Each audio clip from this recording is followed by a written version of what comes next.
Canal Cybercontos apresenta Encontro com Rama, de Arthur C. Clarke. Livro escrito em 1973. Capítulo 22 – Singrar o Mar Cilíndrico. Outro choque os esperava ao pé da escadaria. No começo, pareceu que alguma coisa havia atravessado o acampamento, derrubando aparelhos, até reunindo pequenos objetos e levando-os consigo. Após um breve exame, porém, o sentimento de alarma cedeu lugar a um aborrecimento envergonhado. O único culpado era o vento. Embora tivessem amarrado todos os objetos soltos antes de partir, algumas cordas deviam ter rebentado sob o tirão de rajadas excepcionalmente fortes.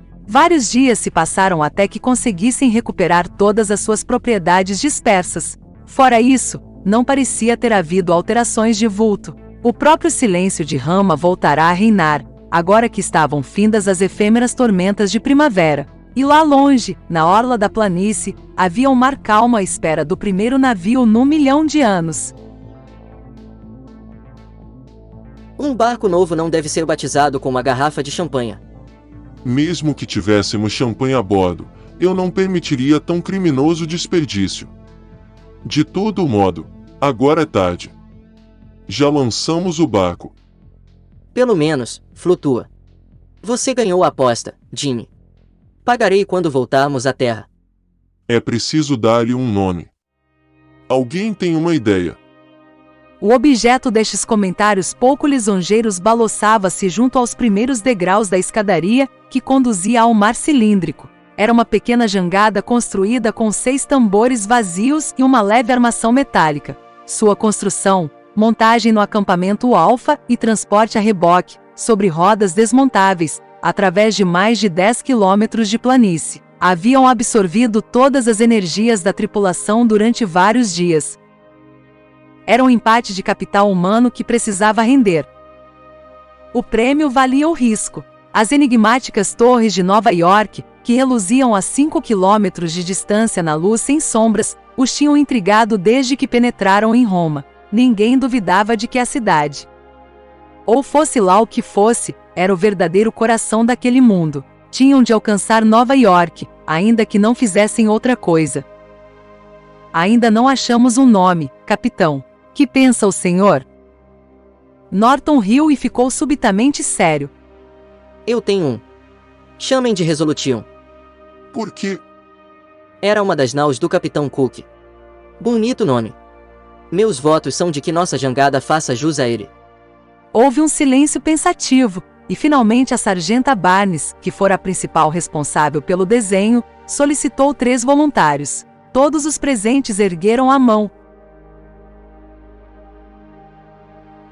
Lamento, mas...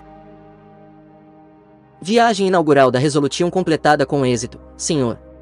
Aguardo agora suas ordens. Muito bem. Almirante. Quando estarão prontos para partir? Logo que as provisões forem colocadas a bordo e o capitão do porto nos der licença. Então partiremos ao amanhecer. Sim, senhor. 5 quilômetros de água não parecem grande coisa no mapa. O caso é bem diferente quando se está no meio dela. Havia apenas 10 minutos que navegavam, e a escarpa de 50 metros que fazia face ao continente setentrional já parecia surpreender longe. Mas Nova York, misteriosamente, não dava a impressão de ter se aproximado nem um pouco. Contudo, a maior parte do tempo deram pouca atenção à terra, tão absortos estavam na contemplação do portentoso mar. Já não diziam as piadas nervosas que tinham pontuado o começo da travessia. Esta nova experiência era por demais assoberbante. Todas as vezes que pensava ter se acostumado à Rama, dizia Norton de si para si, vinha ele com um novo prodígio. À medida que a Resolution avançava, firme no seu rumo, parecia cada vez mais que a pequena jangada fora apanhada no entreceio de ondas gigantescas. Ondas que se continuavam à direita e à esquerda, até se tornarem verticais. Depois continuavam a curvar-se, até se encontrarem formando um arco líquido 16 quilômetros acima das cabeças dos navegantes. A despeito de tudo que lhes diziam a razão e a lógica, Nenhum deles podia fugir por muito tempo à impressão de que a qualquer instante aqueles milhões de toneladas desabariam do céu sobre eles. Em que pese a isso, o sentimento predominante era de euforia. Havia uma sensação de perigo sem nenhum perigo real, a menos, naturalmente, que também o mar lhes reservasse novas surpresas. Essa era uma evidente possibilidade, pois, como tinha adivinhado Mercer, a água, agora, estava cheia de vida. Cada tonelada continha milhares de micro-organismos esféricos monocelulares, semelhantes às mais primitivas formas de plâncton que haviam existido nos oceanos da Terra. Contudo, havia diferenças inexplicáveis. Esses micro-organismos careciam de núcleo, assim como de muitos outros requisitos mínimos das mais rudimentares formas de vida na Terra. E embora Laura Ernst, que agora acumulava as funções de pesquisadora científica com as de médica de bordo, tivesse provado que eles positivamente geravam oxigênio, seu número era muito pequeno para explicar o aumento da atmosfera de Rama. Deviam existir aos milhões, e não apenas aos milhares. Foi quando descobriu que esse número diminuía rapidamente, e devia ter sido muito mais alto durante as primeiras horas da alvorada ramaiana. Era como se tivesse havido uma breve explosão de vida, recapitulando, numa escala cronológica trilhões de vezes mais rápida, a história primitiva da Terra. Agora, talvez se tivesse exaurido. Os micro-organismos arrastados pelas correntes se estariam desintegrando, devolvendo ao mar as suas reservas de substâncias químicas. Se tiverem de salvar-se a nado. Avisar a doutora Ernst. Conservem a boca fechada. Umas poucas gotas não lhes farão mal, se as cuspirem fora imediatamente. Mas todos esses estranhos sais metálicos dão uma mistura bastante venenosa, e eu teria um trabalho infernal para descobrir um antídoto. Por sorte, esse perigo parecia muito improvável. A Resolution podia continuar à tona se um de seus 2 tanques de flutuação sofresse uma ruptura. Ao ouvir isto, Calvert murmurara: lembrem-se do Titanic.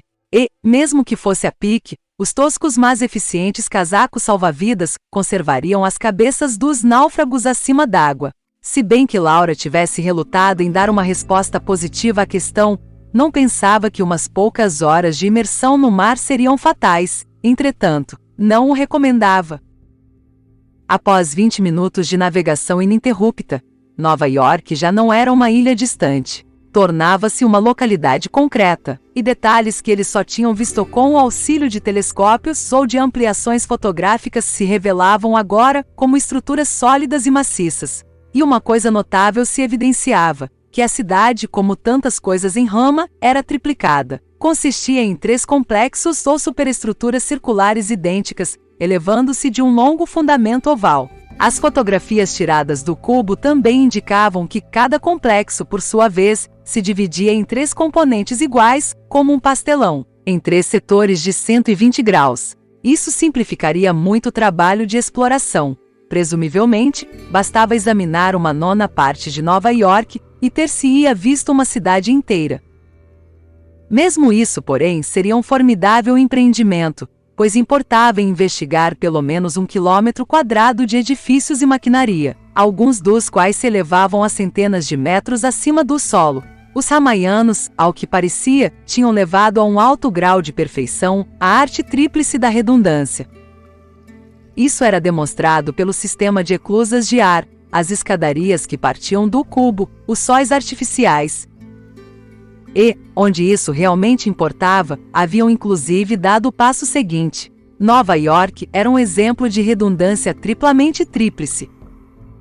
Ruby governou a Resolution na direção do complexo central, onde um lance de escada conduzia da superfície da água ao topo do muro ou dique que circundava a ilha. Havia até um pilar muito bem colocado, ao qual se podiam amarrar botes. Ao ver isso, Ruby ficou toda alvoroçada. Agora, não ficaria satisfeita enquanto não descobrisse uma das embarcações em que os ramaianos singravam o seu extraordinário mar.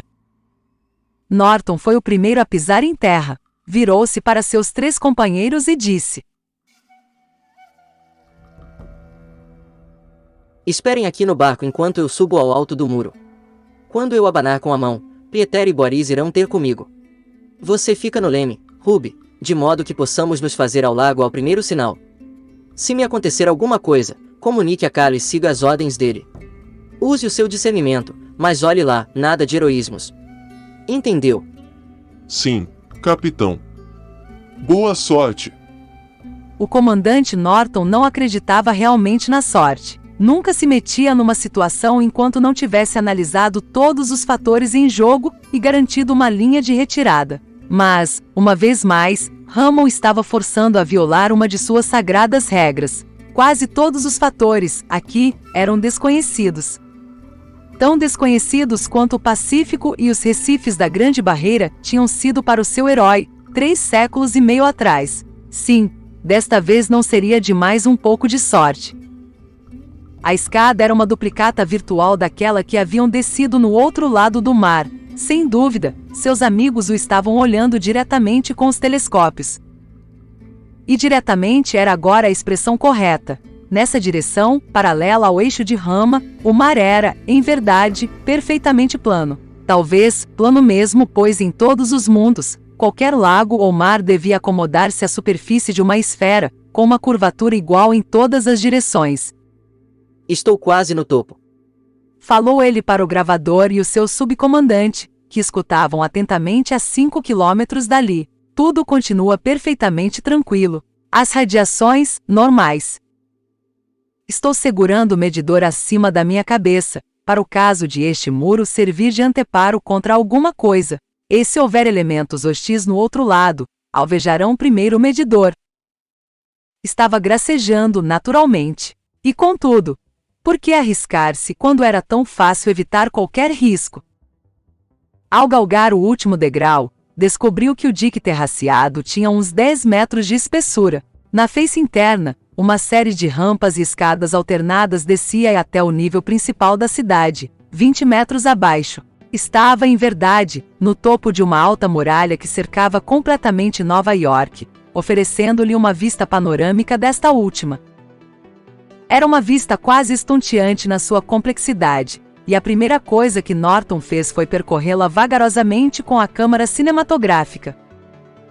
Abanou então a mão aos seus companheiros e falou pelo rádio para o outro lado do mar.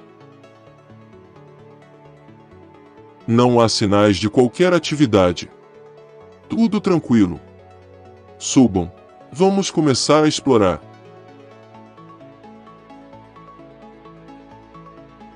Capítulo 23, Nova York, Rama. Não era uma cidade, era uma máquina. Norton tinha chegado a esta conclusão em 10 minutos e não via razão para modificá-la depois de terem feito uma travessia completa da ilha. Uma cidade. Fosse qual fosse a natureza de seus habitantes, devia oferecer alguma forma de acomodação, e aqui não havia nada dessa espécie, a menos que fosse no subsolo. Esse tal era o caso, onde estavam as entradas, as escadarias, os elevadores. Não encontrara nada que fosse sequer o arremedo de uma simples porta. A analogia mais aproximada que tinha visto para esse lugar na Terra era uma gigantesca fábrica de processamento químico, mas em parte nenhuma se viam as pilhas de matérias-prima ou qualquer indício de um sistema de transporte para movimentá-las. Tampouco podia imaginar onde surgiria o produto acabado. E ainda menos o que seria esse produto. Tudo isso era muito frustrativo e desconcertante. Alguém tem uma sugestão a fazer? Perguntou finalmente, a quem quer que estivesse escutando. Se isto é uma fábrica, que é que ela faz? E de onde vêm as matérias-primas? Eu tenho uma, capitão. Respondeu Cara Mercer lá da outra margem. Suponhamos que ela utilize o mar. De acordo com a doutora, este contém praticamente qualquer coisa que se possa imaginar. A resposta era plausível e Norton já a tinha considerado. Era bem possível que houvesse encanamentos subterrâneos conduzindo ao mar. Aliás, devia haver, pois qualquer indústria química que se podia conceber requereria grandes quantidades de água. Mas ele sempre desconfiara das explicações plausíveis, que muitas vezes eram falsas explicações. É uma boa ideia, caro, mas que é que Nova York faz com a água do mar? Durante largos momentos, ninguém respondeu da nave, do cubo ou da planície setentrional. Então uma voz inesperada falou: Isso é fácil, capitão. Mas todos aí vão rir de mim. Não vamos, não, Ravi. Continue. O sargento Ravi MC Andrews, dispenseiro-chefe e mestre dos Simps, era a última pessoa a bordo dessa nave que normalmente se teria envolvido numa discussão técnica. Com um QI modesto e conhecimentos científicos mínimos, não era, contudo, nenhum tolo, e tinha uma perspicácia natural que todos respeitavam. Bem, é de fato uma fábrica, capitão, e talvez o mar forneça matéria-prima. Afinal de contas, foi assim que tudo aconteceu na Terra, se bem que de um modo diferente. Creio que Nova York é uma fábrica para fazer ramaianos. Alguém, algures, deixou escapar um risinho de mofa, mas logo silenciou sem se identificar. Sabe de uma coisa, Ravi? Disse o comandante afinal. Essa teoria é bastante maluca para ser verdadeira. E não sei se gostaria de vê-la testada, pelo menos enquanto não tiver voltado à terra firme. Esta Nova York celeste tinha mais ou menos a mesma largura que a ilha de Manhattan, mas sua geometria era totalmente diversa. Existiam poucas vias de comunicação retilíneas. Era um dédalo de arcos curtos concêntricos, ligados entre si por vias radiais. Por sorte, era impossível perder a orientação no interior de Rama. Bastava um olhar para estabelecer o eixo norte-sul daquele mundo. Pararam em quase todas as interseções para fazer um apanhado panorâmico. Quando essas centenas de fotos fossem classificadas, seria um trabalho enfadonho, mas bastante simples, construir um modelo da cidade em escala. Norton suspeitava que o quebra-cabeças daí resultante daria o que fazer aos cientistas durante gerações. Foi ainda mais difícil acostumar-se ao silêncio aqui reinante do que tinha sido lá fora, na planície de Rama. Uma cidade-máquina devia produzir algum ruído. Contudo, não se ouvia nem o mais fraco zumbido de motor elétrico, nem um sussurro que fosse de movimento mecânico. Por várias vezes Norton encostou o ouvido ao chão ou à parede de um edifício e escutou atentamente. Nada pôde distinguir, a não ser as pulsações do seu próprio sangue. As máquinas dormiam, nem sequer davam um tique para marcar o tempo. Iriam elas acordar um dia, e para que fim? Tudo estava em perfeitas condições, como de costume. Era fácil acreditar que o fechar-se de um simples circuito de um paciente, oculto computador, devolveria a vida a todo esse labirinto.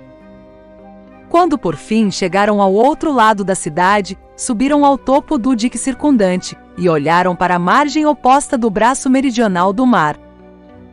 Por longo tempo Norton ficou contemplando a escarpa de 500 metros de altura que o separava de quase metade de Rama.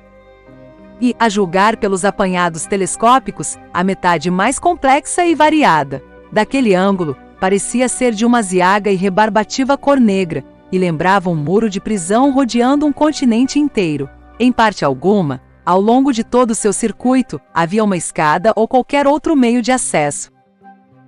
Como seria que os ramaianos iam de Nova York às terras meridionais?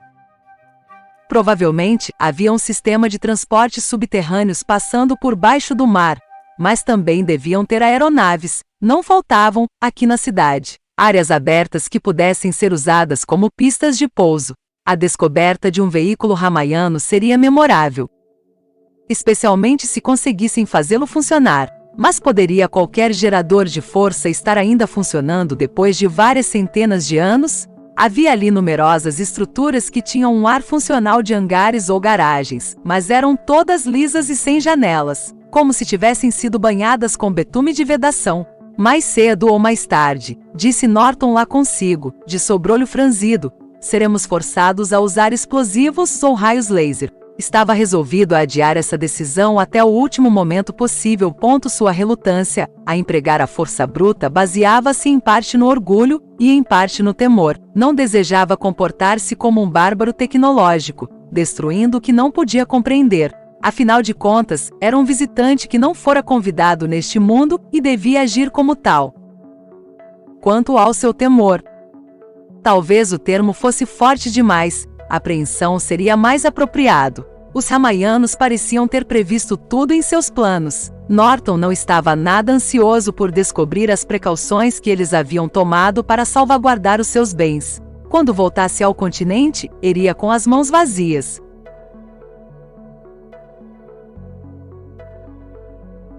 Capítulo 24 – Libélula. O tenente James Pack era o oficial mais jovem a bordo da Endeavour e estava em sua 4ª missão no espaço profundo. Era ambicioso e seu nome figurava na lista de merecimento, mas também tinha cometido uma séria infração. Não admirava, pois, que tardasse tanto a decidir-se. Seria um jogo. Se perdesse, as consequências seriam talvez desastrosas para ele. Não só podia estar arriscando a sua carreira, como também o seu pescoço. Mas, se lograsse êxito, seria um herói. O que finalmente o decidiu foi a certeza de que, se nada fizesse, passaria o resto de sua existência lamentando essa oportunidade perdida. Não obstante, ainda hesitava quando solicitou uma conferência privada com o capitão. Que será desta vez?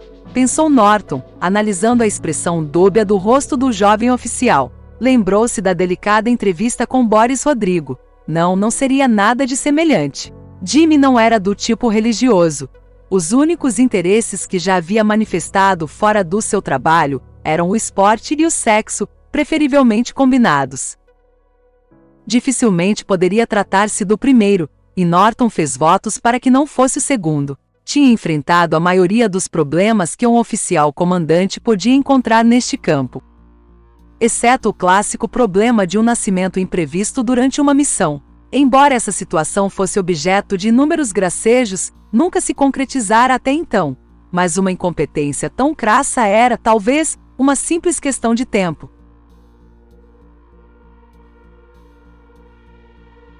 Então, Jimmy, de que se trata? Tenho uma ideia, comandante. Sei como alcançar o continente meridional. Inclusive o Polo Sul. Estou ouvindo. Como pretende fazer isso? Voando até lá. Jimmy, já recebi, pelo menos, 5 propostas nesse sentido. Mas, se levarmos em conta algumas sugestões doidas provenientes da Terra, examinamos a possibilidade de adaptar os nossos propulsores de trajes espaciais, mas a resistência do ar os tornaria completamente ineficientes. Ficariam sem combustível antes de percorrer 10 quilômetros. Isso eu sei. Mas tenho a solução. A atitude do Tempak era uma curiosa mistura de perfeita confiança e nervosismo mal reprimido. Norton estava intrigadíssimo. Que é que tanto inquietava o rapaz? Devia conhecer bastante bem o seu oficial comandante para ter certeza de que nenhuma proposta razoável seria levianamente desprezada.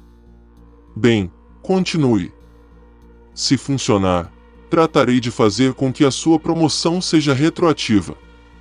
Esta pequena semi-promessa e semi-gracejo não foi tão bem recebida como ele esperava. Jimmy fez um sorriso amarelo, abriu a boca várias vezes para falar, e finalmente optou por uma abordagem oblíqua do assunto. Como o senhor sabe, comandante, participei das Olimpíadas Lunares no ano passado. Pois claro. Lamento que não tenha ganho. Questão de mau equipamento. Eu sei qual foi a falha. Tenho amigos em Marte que estiveram trabalhando no aparelho, em segredo. Queremos dar uma surpresa a todo mundo. Marte. Mas eu não sabia. Não são muitos os que sabem.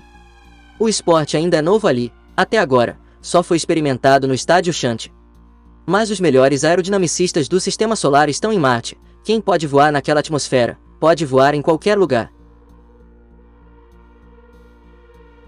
Bem, a minha ideia foi que, se os marcianos pudessem construir uma boa máquina com todo o seu know-how, ela realmente voaria na Lua, onde a gravidade tem apenas metade da força. Isto parece plausível, mas de que nos serve? Norton estava começando a adivinhar, mas queria dar bastante corda a Jimmy. Bem, fiz sociedade com alguns amigos em Lowell City. Eles construíram uma máquina voadora perfeitamente aerobática, com alguns aperfeiçoamentos que ninguém viu até hoje. Na gravidade lunar, sob o domo olímpico, deve causar sensação. E ganhar para você a medalha de ouro. Assim espero. Vamos ver se eu sigo corretamente o seu raciocínio. Uma bicicleta celeste que pôde participar das Olimpíadas Lunares, a 1/6 de gravidade, seria mais sensacional no interior de Rama, onde a gravidade é zero. Você poderia voar com ela ao longo do eixo, do Polo Norte ao Polo Sul. E vice-versa. Sim, facilmente. A travessia simples levaria 3 horas de voo ininterrupto. Mas está claro que o ciclista poderia descansar onde quisesse, contanto que não saísse das proximidades do eixo. A ideia é brilhante. Meus parabéns. É pena que as bicicletas celestes não façam parte do equipamento regular da observação espacial. Jimmy pareceu ter uma certa dificuldade em encontrar palavras com que se expressar. Abriu a boca várias vezes, mas não dizia nada. Muito bem, Jimmy. Por uma questão de interesse mórbido, estritamente entre nós, me diga como foi que introduziu o aparelho a bordo. Material recreativo. Bom, mentindo não estava. E quanto ao peso? Apenas 20 kg. Apenas. Enfim, não é tão mal como eu pensava. Estou mesmo assombrado de ver que se pode construir uma bicicleta com esse peso. Algumas só pesavam 15, mas eram muito frágeis e em geral se dobravam ao fazer uma curva. Não há perigo de acontecer isso com a libélula. Como já disse, ela é perfeitamente aerobática. Libélula. Bonito nome. Pois bem, agora me diga como pensa usá-la, depois verei o que é mais indicado no caso, se uma promoção ou um conselho de guerra. Ou ambos.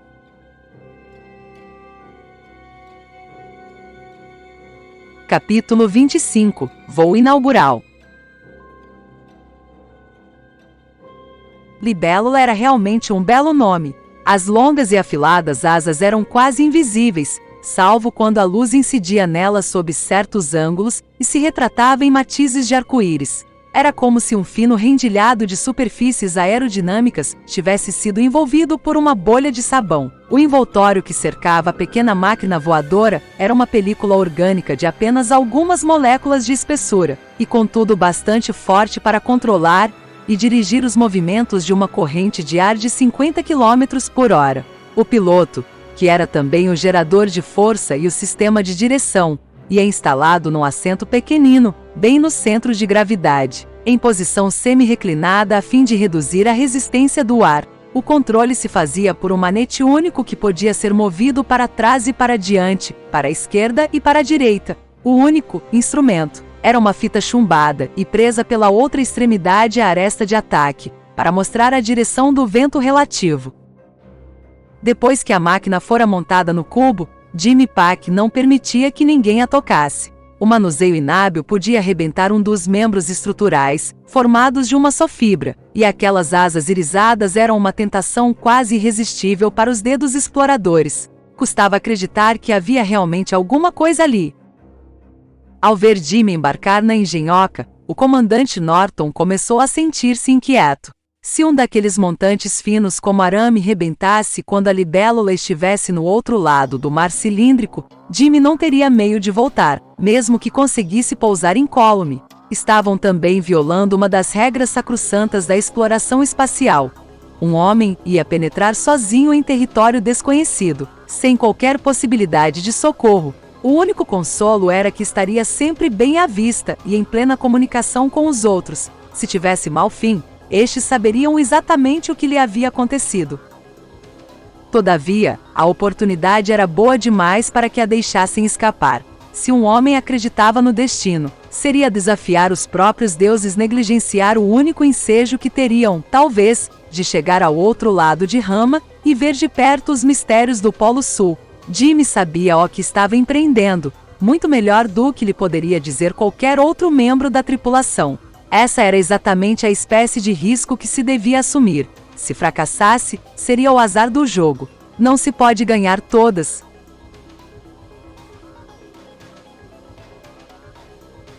Escute com todo cuidado, Jimmy. Disse a médica-chefe Ernest. É muito importante que você não se esfalfe. Não se esqueça de que o nível de oxigênio aqui no eixo é ainda muito baixo. Se por acaso sentir falta de ar, pare e respire fundo durante 30 segundos, porém não mais. Distraidamente, Jimmy fez que sim com a cabeça enquanto testava os controles. Todo o mecanismo de elevação do leme, que formava uma só unidade sobre um prolongamento do chassi, 5 metros atrás da rudimentar nacelle, começou a girar sobre si mesmo. As aletas na parte média da asa moveram-se alternativamente para cima e para baixo. Quer que eu dê impulso à hélice? Perguntou Joe Calvert, incapaz de reprimir as recordações dos filmes de guerra 2 vezes seculares.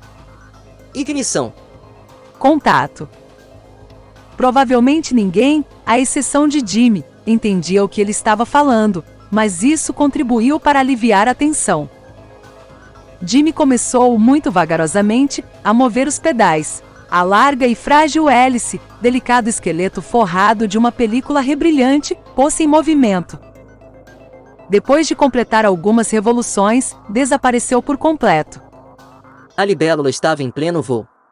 Afastou-se do cubo em linha reta, movendo-se lentamente ao longo do eixo de rama. Depois de percorrer uma centena de metros, Jimmy parou de pedalar. Era estranho ver um veículo obviamente aerodinâmico pairar imóvel na atmosfera.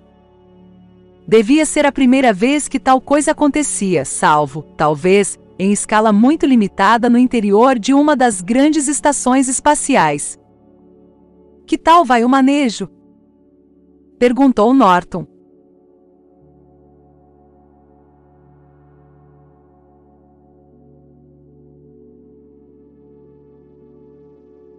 Um circuito de 2 quilômetros no domo olímpico. E você pensa que pode levá-lo para 6 horas? Facilmente, uma vez que posso parar para descansar quando quiser. O ciclismo celeste na Lua é pelo menos 2 vezes mais difícil do que aqui. Muito bem, Jimmy. Volte para o laboratório. Vou lhe dar o sim ou não logo que tiver analisado essas amostras. Não quero inspirar falsas esperanças, mas me parece que você dará conta do recado. Um largo sorriso de satisfação alastrou-se pela cara cor de marfim de Jimmy Pack. Enquanto seguia a médica-chefe até a eclusa de ar, virou-se para gritar aos companheiros. É favor não porém as mãos. Não quero que ninguém me fure uma asa com o punho. Eu me encarregarei disso, Jimmy.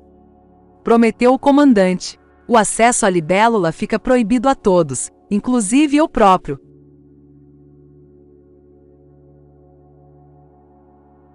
Capítulo 26. A voz de Rama. Jimmy Pack não teve consciência da verdadeira magnitude dessa aventura, enquanto não alcançou a costa do mar cilíndrico. Até agora tinha voado sobre território conhecido. A menos que ocorresse uma catastrófica falha estrutural, sempre podia aterrissar e voltar a pé para a base numa questão de poucas horas. Essa opção já não existia. Se descesse no mar, se afogaria provavelmente de maneira bem desagradável, aliás, naquela água venenosa. E, mesmo que pousasse incólume no continente meridional, seria impossível recuperá-lo antes que a Endeavour fosse obrigada a abandonar a órbita de Rama em direção ao Sol. Também percebia agudamente que os desastres previsíveis eram os que tinham menos probabilidade de acontecer. A região totalmente desconhecida sobre a qual estava voando podia deparar-lhe toda sorte de surpresas. Suponhamos que houvesse ali criaturas voadoras que se opusessem à sua intrusão. Detestaria ter de travar um combate aéreo com qualquer coisa que fosse maior do que um pombo. Umas poucas bicadas bem colocadas podiam arruinar a aerodinâmica da libélula. Entretanto, se não houvesse riscos, não haveria glória, nem sentimento de aventura. Milhões de homens desejariam estar na sua pele agora. Não se dirigia apenas para um lugar onde ninguém havia posto os pés antes, mas onde ninguém jamais tornaria a pôr os pés. Seria ele, em toda a história, o único ser humano que visitará as regiões meridionais de Rama. Sempre que sentisse a aproximação do medo, poderia lembrar-se disso. Já se acostumara a ficar sentado no ar, com o mundo à sua volta. Por ter descido a 2 quilômetros sob o eixo central, adquirira um senso definido do acima e do abaixo. O chão estava a apenas 6 quilômetros lá embaixo, mas o céu se arqueava 10 quilômetros acima da sua cabeça. A cidade de Londres pairava lá no alto, perto do zênite. Nova York, por sua vez, ficava bem em frente. Libélula. Lindo!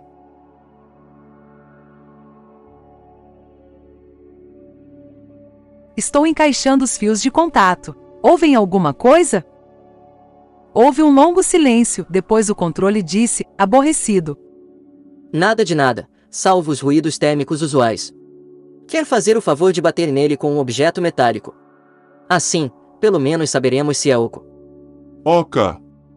E agora, que tal? Gostaríamos que você voasse ao longo do espigão, fazendo uma exploração completa a cada meio quilômetro e prestando atenção a tudo que for fora do comum. Depois, se tiver certeza de que não há perigo, poderia passar a um dos pequenos chifres. Mas somente se estiver seguro de que poderá voltar a 0G sem nenhum problema.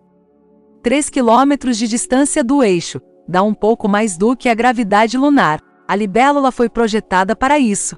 Terei de fazer mais força, e acabou-se. Jimmy, aqui fala o capitão. Reconsiderei esse assunto. A julgar pelas suas fotos, os espigões menores são exatamente iguais ao grande. Obtenha a melhor cobertura deles que puder com a lente zoom. Não quero que você deixe a região de baixa gravidade, salvo se vir alguma coisa que pareça muito importante. Então conversaremos. Ok, capitão. Disse Jimmy, em cuja voz os outros julgaram notar um leve tom de alívio. Não me afastarei do chifre grande. Lá, vamos nós de novo. Sentiu que ia em queda vertical, na direção de um vale entre montanhas incrivelmente altas e esguias. O chifre grande pairava agora 1 quilômetro acima dele, e os 6 espigões dos pequenos chifres faziam um círculo em torno. O complexo de contrafortes e arcobotantes que cercavam as encostas inferiores se aproximava rapidamente. Poderia ele pousar sem perigo em algum ponto lá embaixo, no meio daquela arquitetura ciclópica? Já não era possível pousar no próprio chifre grande, pois a gravidade, nos seus declives que se alargavam cada vez mais, tornará-se demasiado forte para ser neutralizada pela débil força da bomba adesiva. Ao aproximar-se cada vez mais do Polo Sul, começou a sentir-se como um pardal que voasse sob as abóbadas de alguma grande catedral. Embora nenhuma catedral conhecida tivesse sequer a 100ª parte do tamanho daquele lugar, chegou mesmo a imaginar se de fato se trataria de uma espécie de templo ou coisa parecida, mas logo tirou a ideia de seus pensamentos. Em nenhuma parte de Rama havia qualquer sinal de expressão artística, tudo ali era puramente funcional. Talvez os ramaianos julgassem que já conheciam os segredos últimos do universo, e se tivessem libertado dos anelos e aspirações que agitavam a humanidade. Era um pensamento que arrepiava, completamente estranho à filosofia habitual de Jimmy, a qual não era muito profunda. Sentiu uma necessidade urgente de restabelecer o contato, e comunicou sua situação aos amigos distantes. Repita isso, libélula. Respondeu o controle central. Não podemos entender-lo. Sua transmissão está sendo distorcida. Vou repetir. Estou perto da base do pequeno chifre número 6, e vou usar a bomba adesiva para encostar nele. Só entendo parcialmente. Você pode me ouvir? Sim, perfeitamente. Repito, perfeitamente. Faça o favor de contar os números em ordem. 1, 2, 3, 4. Peguei uma parte. Dê o farol durante 15 segundos, depois retorne a voz.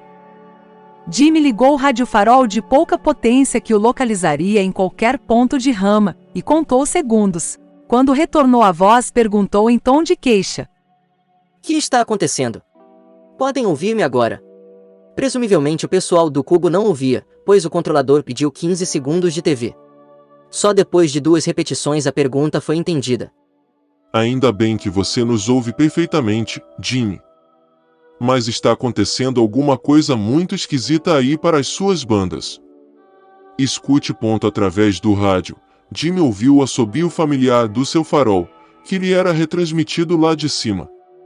Durante um momento o som foi perfeitamente normal, depois insinuou-se nele uma estranhíssima distorção. O assobio de 1000 ciclos começou a ser modulado por uma pulsação profunda, latejante, no próprio limiar da audição. Era uma espécie de trêmulo em baixo profundo, no qual se podia distinguir cada vibração separada. E a própria modulação era modulada, subia e baixava, com um período de 5 segundos aproximadamente.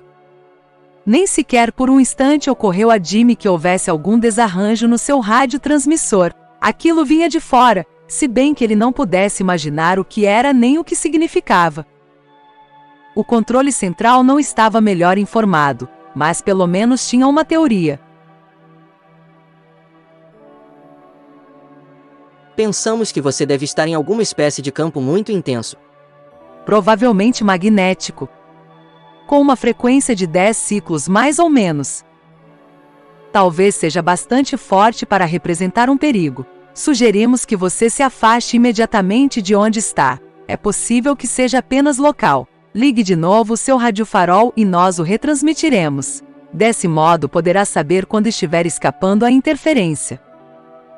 Jimmy deu um puxão apressado ao fio da bomba adesiva para despegá-la e abandonou a tentativa de pousar. Fez a libélula descrever um vasto círculo, atento ao som que oscilava nos seus fones de ouvido. Não tinha voado mais que alguns metros quando percebeu que a intensidade desse som caía rapidamente.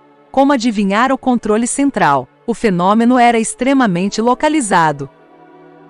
Deteve-se um momento no último ponto em que podia ouvi-lo, como um débil pulsar nas profundezas do seu cérebro. Assim, talvez, teria escutado um selvagem primitivo, com aterrorizada ignorância, o surdo zumbir de um gigantesco transformador de força. E até o selvagem poderia ter adivinhado, no som que ouvia, as migalhas extraviadas de colossais energias, plenamente controladas, mas aguardando seu ensejo.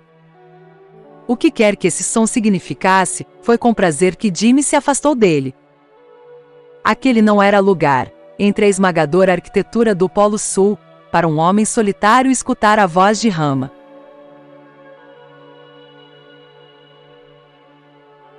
Capítulo 27 – Vento elétrico. Quando Jimmy deu volta à sua máquina para regressar, a extremidade norte de Rama parecia incrivelmente longínqua. Até as 3 escadarias gigantescas mal podiam ser avistadas, como um quase apagado Y estampado no domo que encerrava o mundo. A banda do mar cilíndrico era uma larga e ameaçadora barreira à espera para engoli-lo-se, como Ícaro, suas delicadas rêmeges se partissem. Mas tinha ido até ali sem problemas e, embora se sentisse levemente fatigado, parecia-lhe, agora, que não tinha razão para preocupar-se. Nem sequer tocará na comida e na água que levava consigo, e na sua excitação, não lhe sobrara tempo para descansar. Na viagem de regresso iria com mais vagar e calma. Também o alegrava o pensamento de que a volta poderia ser 20 quilômetros mais curta do que a vinda, pois com a condição de evitar o mar, havia a possibilidade de fazer um pouso de emergência em qualquer ponto do continente setentrional. Isso seria tedioso porque lhe impunha uma longa caminhada e, o que era muito pior, teria de abandonar a libélula. Mas lhe oferecia uma confortadora margem de segurança. Estava, agora, ganhando altura, subindo novamente em direção ao espigão central. A afilada agulha do chifre grande alongava-se por 1 quilômetro à sua frente, e às vezes Jimmy sentia que aquele era o eixo em torno do qual girava todo este mundo. Havia quase alcançado o pico do chifre grande quando teve consciência de uma curiosa sensação, um como pressentimento e, em verdade, um desconforto tanto físico como psicológico se tinham apoderado dele. De repente lembrou-se. E isso não contribuiu em absoluto para aliviar a sua inquietude, de uma frase que encontrara certa vez, num livro. Alguém está caminhando sobre a sua sepultura. A princípio, deu de ombros e continuou a pedalar firme. Não tinha nenhuma intenção de comunicar ao controle central uma coisa tão tênue como esse vago mal-estar. Mas, como sentisse agravar-se cada vez mais, foi tentado a fazê-lo. Não podia ser meramente psicológico, ou se o fosse, a sua mente era muito mais poderosa do que pensava, pois sentia, literalmente, que sua pele começava a arrepiar-se. Já seriamente alarmado, parou no ar e pôs-se a considerar a situação. O que a tornava ainda mais estranha era o fato de esse pesado sentimento de depressão não lhe ser completamente desconhecido. Experimentara-o antes, mas não saberia dizer onde. Olhou em volta de si.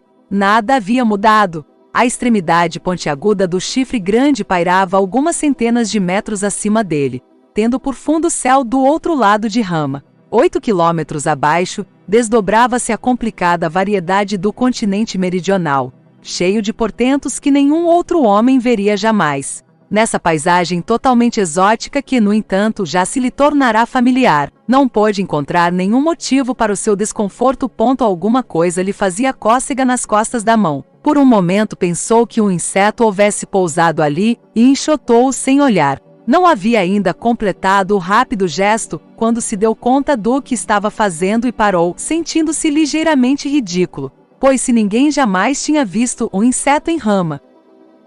Ergueu a mão e olhou-a um tanto intrigado.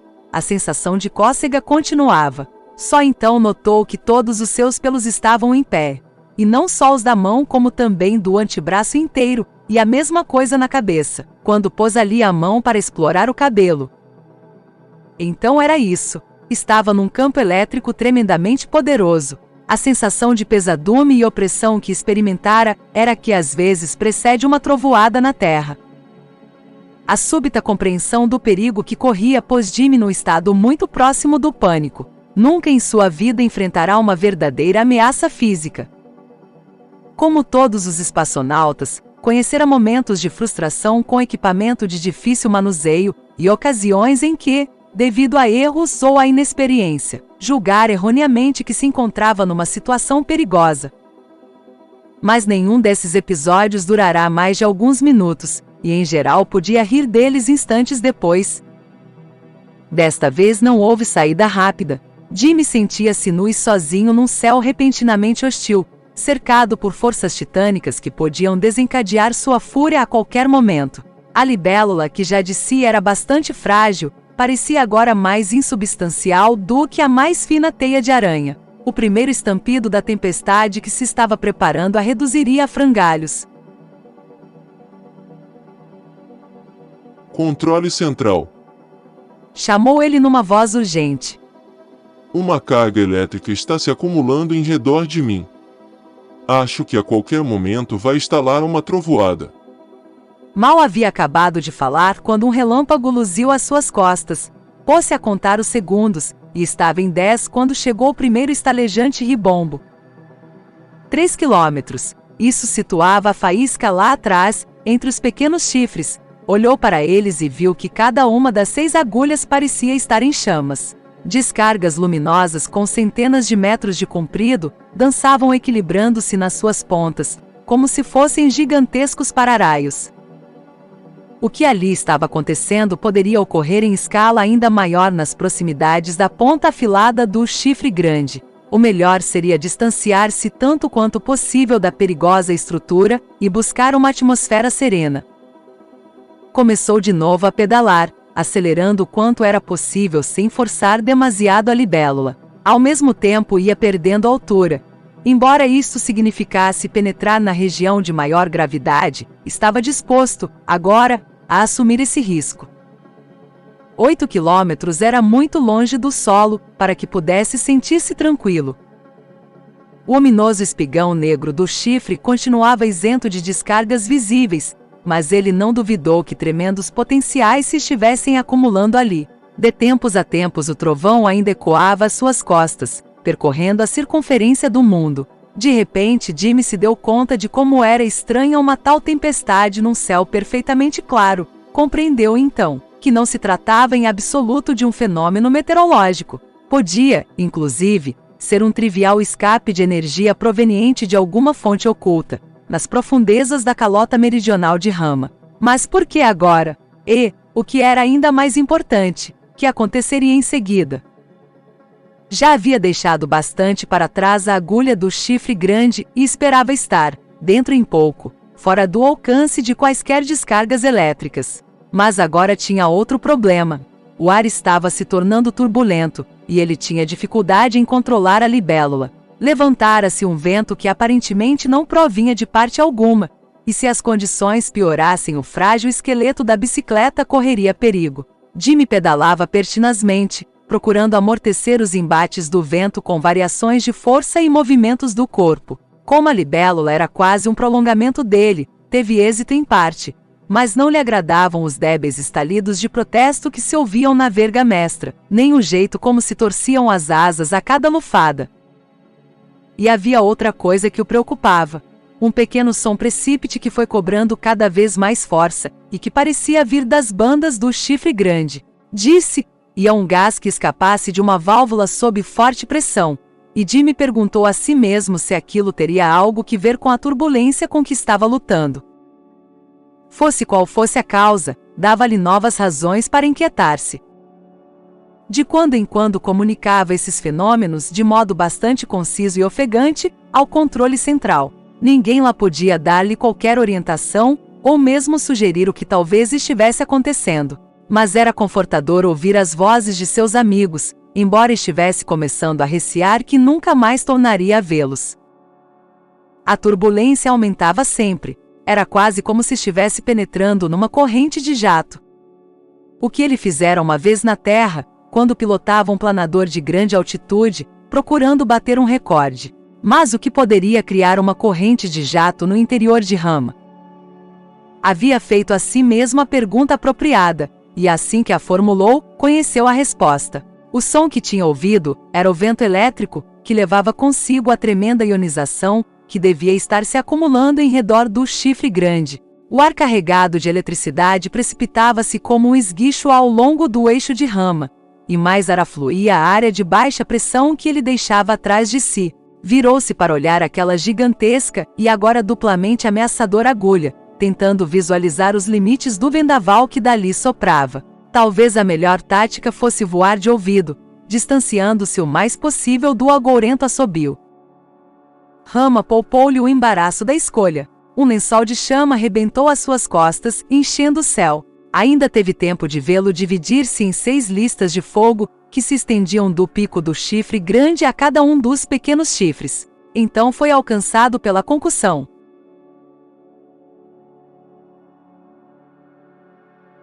Capítulo 28. Ícaro.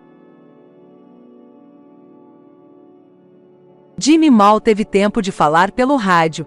A asa está vergando. Vou cair, quando a libélula começou a dobrar-se graciosamente em torno dele. A asa esquerda partiu-se pelo meio e a metade exterior se afastou pouco a pouco, como unia folha que cai suavemente. A performance da asa direita foi mais complicada. Torceu-se pela raiz e dobrou para trás com tanta força que foi enredar-se na cauda. Jimmy teve a impressão de estar sentado num papagaio quebrado que baixava lentamente do céu. Contudo, não estava completamente sem recursos. A hélice ainda funcionava, e enquanto ele tivesse força motriz lhe restaria uma certa medida de controle. Dispunha, talvez, de 5 minutos para usá-lo. Haveria alguma esperança de atingir o mar? Não, ficava muito longe. Notou então que ainda pensava em termos terrestres. Embora fosse bom nadador, passariam horas antes que os outros chegassem lá para socorrê-lo, e durante esse tempo as águas venenosas o matariam infalivelmente. Sua única esperança era pousar em seco. Quanto ao problema da escarpa vertical, pensaria nisso depois. Se houvesse, depois, ia caindo muito devagar naquela zona de 1/10 de gravidade, mas dentro em pouco principiaria a acelerar à proporção que se afastasse do eixo. No entanto, a resistência do ar complicaria a situação, não permitindo que a aceleração fosse demasiado rápida. Mesmo sem força motriz, a libélula faria o papel de um paraquedas improvisado. Os poucos quilogramas de força propulsora que ele ainda podia fornecer fariam toda a diferença entre a vida e a morte. Essa era sua única esperança. O cubo parará de falar. Seus amigos viam exatamente o que estava lhe acontecendo, e sabiam que com palavras não lhe podiam prestar nenhuma ajuda. Jimmy estava dando provas de uma habilidade aviatória como nunca tinha mostrado igual em sua vida. Era pena, pensou ele com soturno humorismo, que o público fosse tão reduzido e não tivesse condições de apreciar os detalhes mais sutis do seu desempenho. Ia baixando numa vasta espiral. e enquanto o passo dessa espiral se mantivesse suficientemente curto, suas probabilidades de sobreviver eram boas. O vigor com que pedalava contribuía para manter a libélula no ar, embora receasse empregar o máximo de sua força, pois as asas quebradas podiam soltar-se completamente. E todas as vezes que virava de frente para o sul, podia apreciar o fantástico espetáculo que Rama preparara especialmente para ele. As serpentinas de fogo ainda voavam da ponta do chifre grande para os picos menores à sua volta, mas agora o conjunto inteiro estava animado de um movimento de rotação. A coroa luminosa de 6 dentes girava em sentido contrário ao de Rama, completando uma revolução em poucos segundos. Jimmy teve a impressão de estar contemplando um gigantesco motor elétrico em operação, e talvez isso não estivesse muito longe da verdade. Ia a meio caminho da planície, sempre em órbita numa lenta espiral, quando o jogo pirotécnico subitamente cessou. Pôde sentir a tensão desaparecer do céu, e não precisou de olhar para saber que os pelos dos seus braços já não estavam em pé. Não havia agora mais nada que o distraísse ou lhe fizesse obstáculo durante os últimos minutos de sua luta pela vida. Agora que podia ter certeza da área em que iria pousar, começou a estudá-la atentamente. Grande parte dessa região era um tabuleiro de damas composto de ambientes os mais disparatados, como se a um jardineiro paisagista maluco se tivesse dado plena liberdade de exercer a sua imaginação. As casas desse tabuleiro mediam quase 1 quilômetro de lado, e embora a maioria delas fossem planas, ele não estava seguro de que fossem sólidas. Tamanha era a variedade de suas cores e texturas. Resolveu esperar até o último minuto possível antes de tomar uma decisão, se ainda pudesse escolher. Quando faltavam umas poucas centenas de metros para bater no chão, chamou pela última vez o cubo. Ainda tenho algum controle sobre a máquina. Tocarei no solo dentro de meio minuto. Tornarei a chamar então. Eram palavras otimistas, e todos o compreenderam, mas Jimmy se recusava a dizer adeus. Queria que seus camaradas soubessem que ele caíra lutando, e sem medo. Em verdade, sentia muito pouco medo, e isso surpreendia, pois nunca se considerará um homem particularmente bravo. Era quase como se estivesse observando os embates de um indivíduo completamente estranho, em que ele não estivesse pessoalmente envolvido. Ou melhor, como se estudasse um interessante problema de aerodinâmica, mudando vários parâmetros para ver o que aconteceria. Quase a única emoção que sentia era uma certa pena distante pelas oportunidades perdidas. A mais importante das quais eram as próximas Olimpíadas Lunares. Um futuro, pelo menos, estava decidido. A libélula jamais mostraria as suas habilidades na Lua. Ainda 100 metros. Sua velocidade horizontal parecia aceitável, mas com que rapidez estava caindo? E, por sorte, o terreno era completamente plano. Empregaria toda a sua força no ímpeto final, a começar de agora. A asa direita, tendo cumprido a sua obrigação, finalmente desprendeu-se pela base. A libélula começou a rolar sobre si mesma, e ele tentou corrigir esse movimento lançando todo o peso do seu corpo no sentido contrário ao da rotação. Olhava diretamente para a extensa curva da paisagem que se arqueava a 16 quilômetros de distância quando bateu. Pareceu-lhe o cúmulo da injustiça, e ponto do absurdo que o céu fosse tão duro assim.